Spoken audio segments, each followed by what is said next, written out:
Welcome to Penrose Learning, where we make understanding easy. You begin inside Shortcuts, open it and tap plus to create a new shortcut.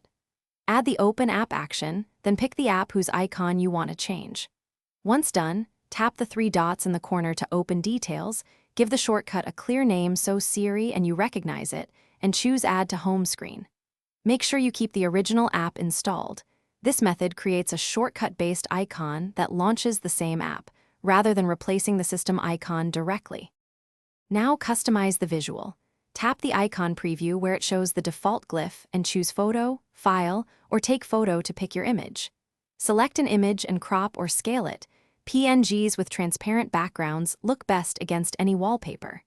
After selecting the artwork, confirm the shortcut name shown on the home screen entry so it matches what you want visible. Then tap Add. Shortly, a new icon appears that launches the shortcut, which in turn opens the original app, giving you the custom look you wanted. Finish by moving the original app to the app library or a folder so only your custom icon remains on the home screen. This keeps the layout tidy. If you see a warning when running the icon, tap Allow or Open Shortcuts to grant the needed permission, or rebuild the shortcut action if it fails. If the icon appears blurry or has white borders, remake the image as a properly sized PNG with transparency and reapply it. That usually fixes display issues and keeps your home screen looking polished. Thanks for watching. If this was helpful, leave a like and consider subscribing. See you next time.